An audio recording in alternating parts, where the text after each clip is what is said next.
man, physical media man, physical media man. What'd you buy?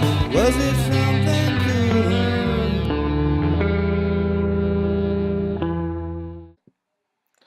What's up, guys? Physical Media Man back here again.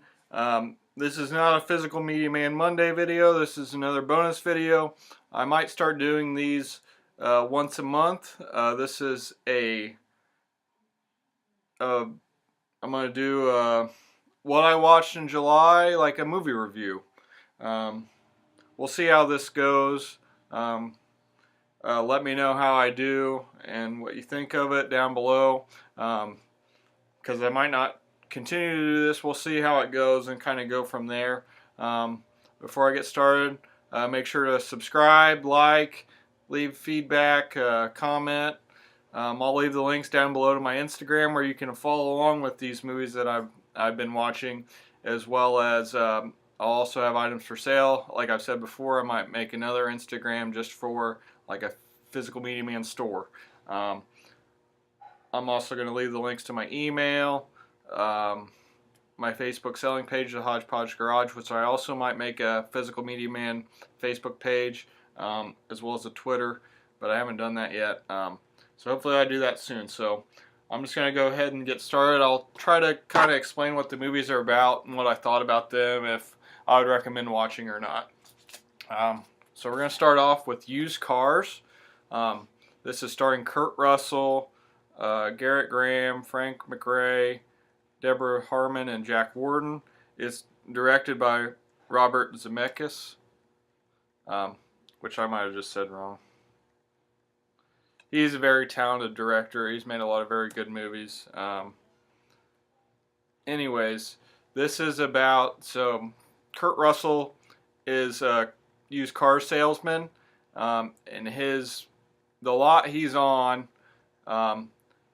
is used cars, not very nice cars, and across the street is the owner of Kurt Russell's lot's brother, and they're new cars mostly, and it's a nice Chevrolet Ford dealership, and they do really well, and he's trying to get the used car salesman out of business, and it's a comedy.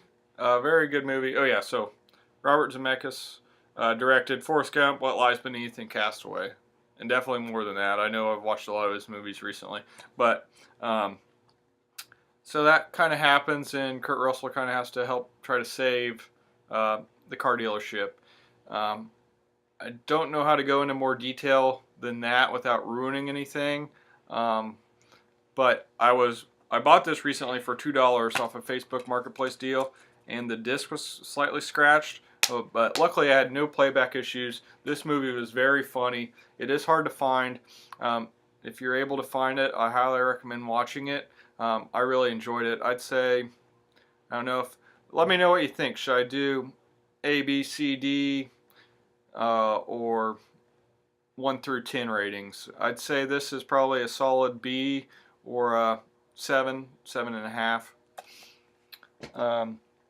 Next up, we watched Wonder Boys. This is starring Michael Douglas, Tobey Maguire, Frances McDormand, Katie Holmes, and Robert Downey Jr. It's directed by Curtis Hanson. This is about Michael Douglas, right there, is a English professor at a college, and he once wrote a very good book. Tobey Maguire and Katie Holmes are in his class. So since he had written a good book, Robert Downey Jr. plays his editor, and then Frances McDormand is somehow she's not like a principal, but she's something to do with she's also a teacher, but she's married to the chancellor of the university, and they kind of have Michael Douglas and Frances McDormand kind of have an affair going on, and it's really hard to explain what this movie is about. It is very strange. I would say it's worth watching, but it wasn't that enjoyable.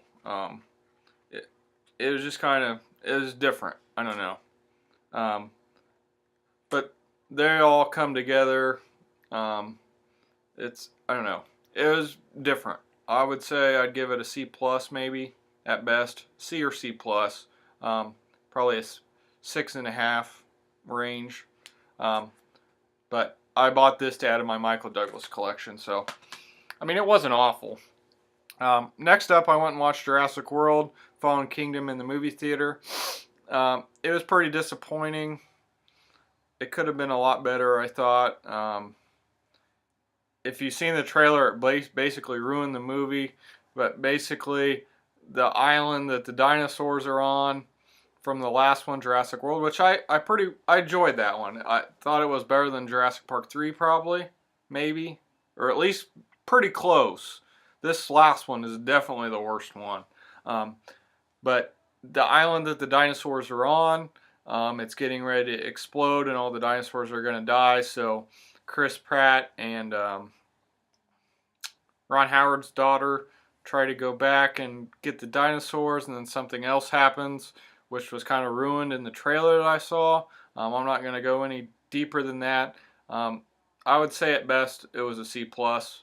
I'm sure I'll watch it again just because it's Jurassic Park and I love Jurassic Park, but it was disappointing.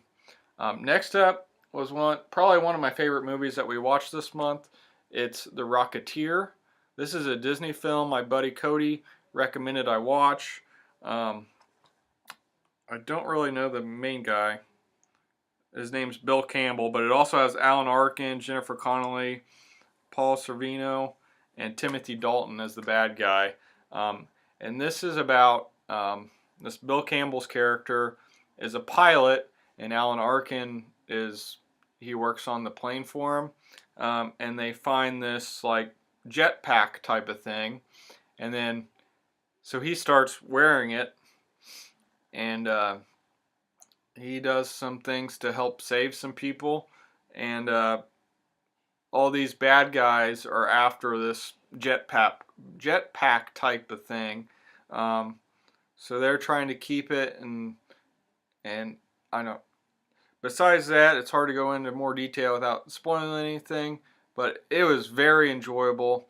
I'd say this is one of Disney's most underrated movies. I had heard about it, but I think it had been out of print for quite a while. I got this for $10 at Best Buy, but I highly recommend this. I'd say it was probably at least an A minus, maybe a B plus movie, so around 8.5 range. So I really enjoyed that one. Next up, we watched Indian Summer. This is starring Alan Arkin as well, Matt Craven, Diane Lane, Bill Paxton, Elizabeth Perkins, Kevin Pollak, a couple other people, and it's written and directed by Mike Bender. This is about a group of friends that went to a summer camp in Canada when they were younger, and this is 20 years later, and they go back, the camp's closing. So it's this group of friends, and the guy that was in charge of the camp when they were there is still there. That's Alan Arkin.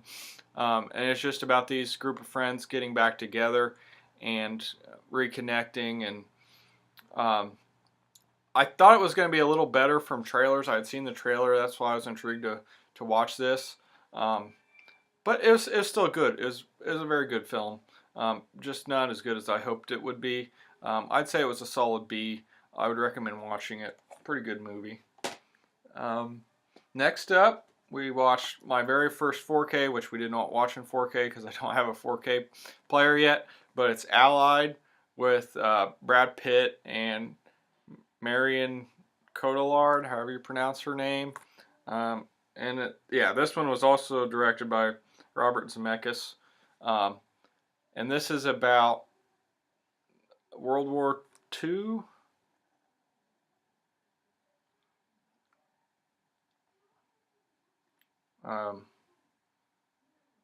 So they're kind of both in the army / spies, and Brad Pitt learns that, so they get married. He learns that she might be working for the enemy, and it's just kind of a cat and mouse game from there. Hard to explain much other than that without ruining anything, as I've said for about the 10th time. But this movie ended up being better. I remember it kind of getting mixed reviews, if I remember right, and I enjoyed this a lot. I thought it was very good. I'd give it a solid B as well, so around 8.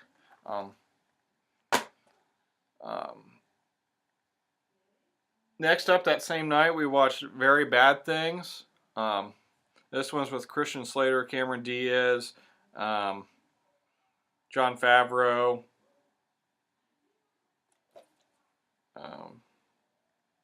Daniel Stern, and it was written and directed by Peter Berg. This is a dark comedy about a group of friends that go to Las Vegas for Jon Favreau's bachelor party. Oh yeah, it's also got, I already said Cameron, I said her name. For Jon Favreau's bachelor party, he's getting married to Cameron Diaz, and something goes terribly wrong, and it just escalates, and things keep happening that are crazy. Hard to say anything else without ruining it, as I said again, but this was very different. Very strange movie, but it's a dark comedy. I enjoyed it.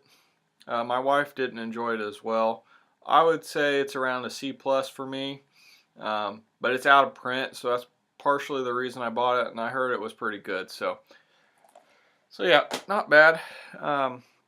Next up, we watched The Post with Tom Hanks, Meryl Streep, Bob Odenkirk. He was really good in it, and some other people. Directed by Steven Spielberg. This is about so Tom Hanks is kind of in charge of the newspaper, and then Meryl Streep owns it. And there's this classified documents about the Vietnam War and how these people in power knew that there was no way that the United States was going to win, and it was a waste, and instead of pulling the troops back, they just sent more, or they spun it or said that it was going well, but really it wasn't. So they get these classified documents, and they it's kind of, most of the movie is them deciding what to do, and them getting the documents and things like that. This was a very, very good movie. I'd say at least an A- for me. Highly recommend it. I thought it was very good. I'm not a Meryl Streep fan, but she was pretty good in this one, and tolerable, at least for those that don't like her. But I love Tom Hanks, so I was really happy to pick this one up, and I thought it was very good. Next up, we got a Kino Lorber release of No Retreat, No Surrender. This has Kurt McKinney and Jean-Claude Van Damme in it. It's directed by Corey Yuen. And this is Jean-Claude Van Damme's film debut. He's in it for the opening scene and like the end scene. He's hardly in it. He goes to Kurt McKinney's father's Taekwondo operation, and like threatens him and hurts his dad. So they end up moving and not having anything to do with karate. But then Kurt McKinney starts getting these visions from Bruce Lee, and he starts becoming a better fighter or Taekwondo person, and he tries to get into this match to try to take down Jean-Claude Van Damme's organization. This is complete 80s cheese. I laughed a lot during this movie. The best part was there was a song in it. I'll try to leave the link down below to the YouTube video of it. I thought was great. Great 80s montage music. And there's also a scene where Kurt McKinney's doing one-handed push-ups on like a picnic table, and it was hilarious. I would say, like, legitimately, I'd give this movie probably a C- at least rating, but it was very enjoyable. I don't know if I would watch it again, but definitely at least worth a watch for one time. It's so bad it's funny, and pretty enjoyable. So yeah, watch that one. And we got two more here. We watched The King's Speech with Colin Firth, Geoffrey Rush, Helen Bonham Carter, and this was directed by Tom Hooper. It's about King George, and he has a stammer, and his dad, he made him talk at a couple speeches, and he stammers there, so he doesn't do well. And then his dad's in bad health, so it's between him and his brother, Guy, who's played by Guy Pearce, to take over the king's role. I don't want to go into more detail on that, but Geoffrey Rush ends up being a speech coach for Colin Firth, and he really helps improve his speech capabilities. But this was a very inspiring and very good movie. I highly recommend it. I'd give it at least an A-. Very good film. And lastly, we watched Dragnet with Tom Hanks and Dan Aykroyd. I've never watched the TV show. I've been on the hunt for this for a long time, and it's very hard to find. I ended up buying it for like $9 on eBay a few years ago, and finally sat down and watched it. I, of course, have a Tom Hanks and Dan Aykroyd collection. More complete with Tom Hanks than Aykroyd. But Aykroyd kind of steals the show in this, but they have great chemistry together. Dan Aykroyd plays Joe Friday, who was from the original show, and he does a great job. This was directed by Tom Mankiewicz. I don't know how to pronounce that. It also has Christopher Plummer in it. So there's this bad group called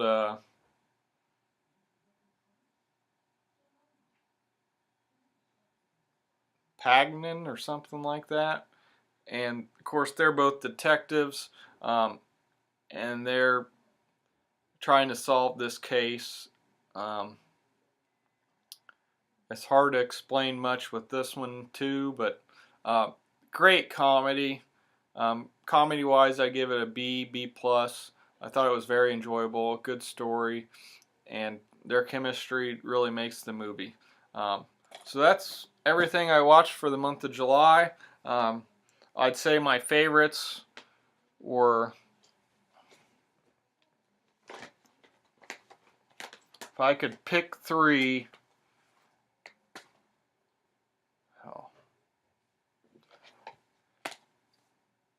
that's tough. Definitely The Rocketeer, The Post, and then one of these two. Used Cars and Dragnet. Those were probably my favorites. So let me know what you guys thought of this. If you liked it, I might continue to do this month to month. It's something different and something that I can do without having to buy more movies. So anyways, this is Physical Media Man signing off. Physical Media will never die. Physical Media Man. Physical Media Man. Physical Media Man. Yeah!